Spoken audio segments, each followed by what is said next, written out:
Volume 4, Chapter 444, 4th of June, 1946.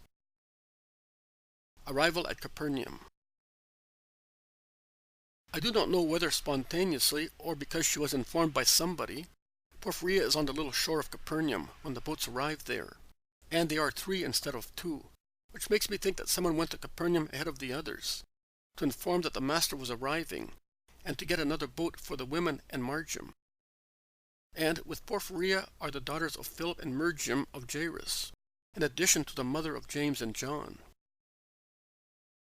But my attention is attracted by Porphyria, who, ignoring the wavelets which beat upon the shore with merry and somewhat cheeky laps, as the lake is not yet completely calm, goes into the water up to her knees, and she leans on the boat in which Margim is, and kisses him, saying, "I will love you also on his behalf. My dear son, I will love you on behalf of everybody." And she is deeply moved when saying so. And as soon as the boat stops, and the people in it land, Porphyria embraces Margim, as she does not wish to cede to anybody the task of making the boy feel that he is deeply loved. She then joins the group of the other boat to venerate the Master, and be able to do so before the people of Capernaum and the many disciples, who have been waiting for the arrival of the Master for a long time, may take possession of Jesus, depriving the women disciples of the joy of having him to themselves. The women crowd around the Master, and only the children of Capernaum can break their circle, squeezing their slim bodies between the women, and thus arrive at Jesus, who is going slowly towards the house. As it is early morning, there are not many people in the streets.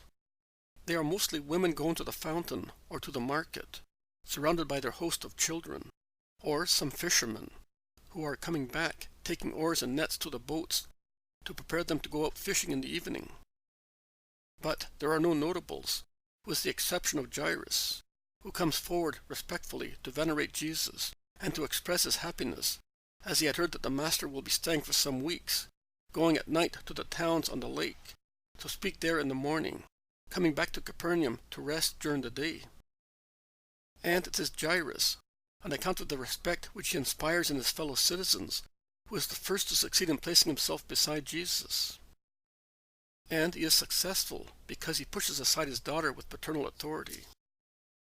After him, the more influential disciples are able to join Jesus, that is, those to whom, out of instinctive motion of justice, the others surrender the first places after the apostles, that is, the old priest John, the ex-leper, Stephen, Hermas, Timoneus, Naomi's son John, Nicholas, and the shepherd disciples, who are all present, with the exception of the 2 who went towards Lebanon. Jesus takes an interest in the others, those who are absent, and he inquires after them of their companions. Are they still fervent? Oh, very. Are they resting at home? No. They are working in their towns or in nearby villages, making new disciples. And what about Arimatheus? Arimatheus has gone along the coast and is going down to his own town.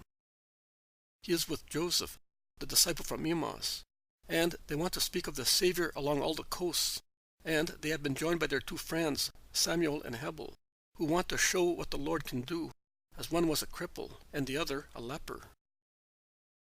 Questions and answers, and the road is not sufficient to exhaust them.